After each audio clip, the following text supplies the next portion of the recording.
My name is Joshua Daniels and we're here today at the South Yorkshire Aircraft Museum to find out about Doncaster's fantastic aviation history.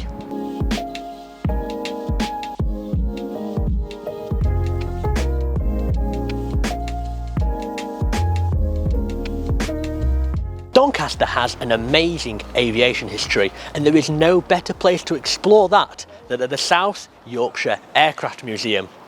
When you get here, you'll feel a real sense of authenticity, and that's because this was the original site of RAF Doncaster. In fact, these buildings constructed in 1938 are some of the original buildings from that place.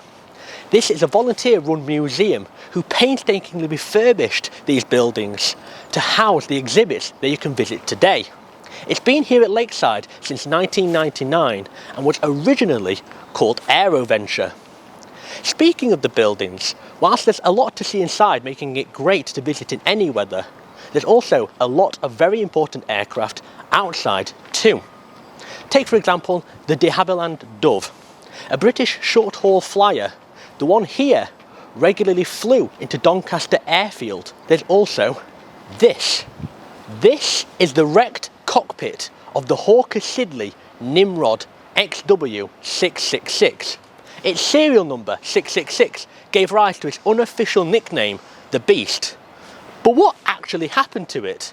Well, 35 minutes into its flight on the 16th of May 1995, there was an oil leak and engine 4 set alight.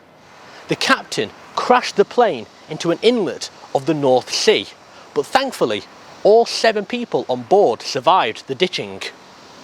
It's amazing to think here at the museum that not only is there stories of great tragedy, great war, but also of great heroic saving of lives, as this cockpit was once a plane that could have been the end of 7 people. But let's go take a look inside now at some of the amazing military aircraft this museum has to offer. What strikes you the most when you first get here is just the sheer amount of aircraft for you to see and learn about. In fact, there's over 35 complete airframes here at the museum. But this museum is home to more than just aircraft. It's also home to many memorials, including this one around the corner, 11 weeks in 1982. This is the largest Falklands War exhibition in the whole of the UK, right here in Doncaster. Lasting for 74 days, the Falklands War was an undeclared war between the UK and Argentina.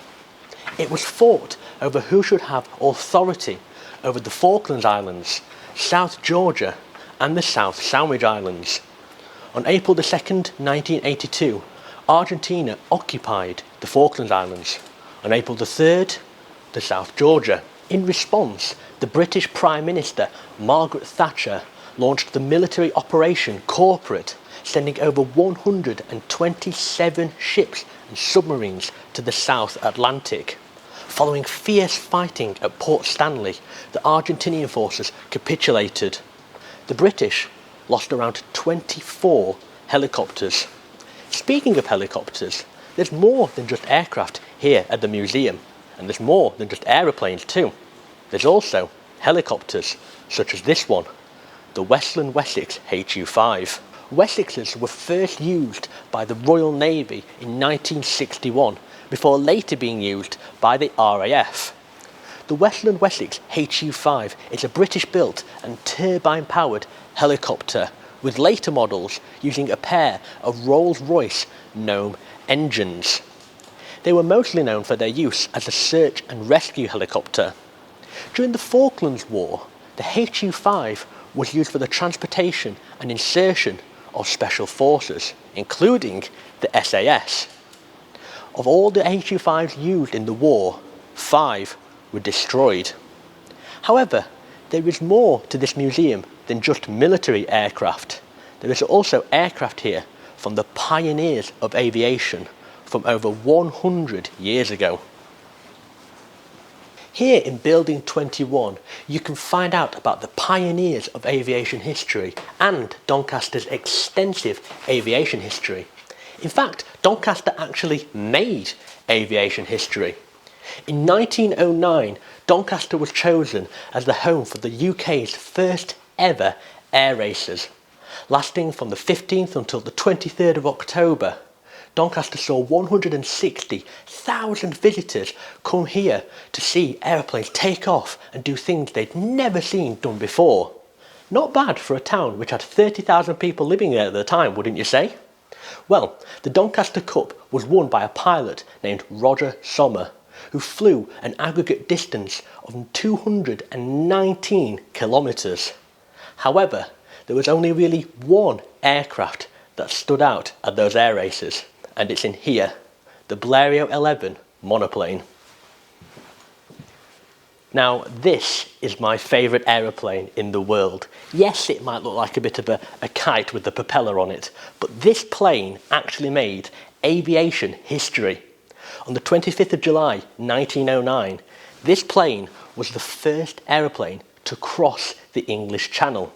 Its inventor, Louis Blériot, took off from Calais at 4:41 a.m. with a brisk wind blowing and then landed at Northfall Meadow in Dover.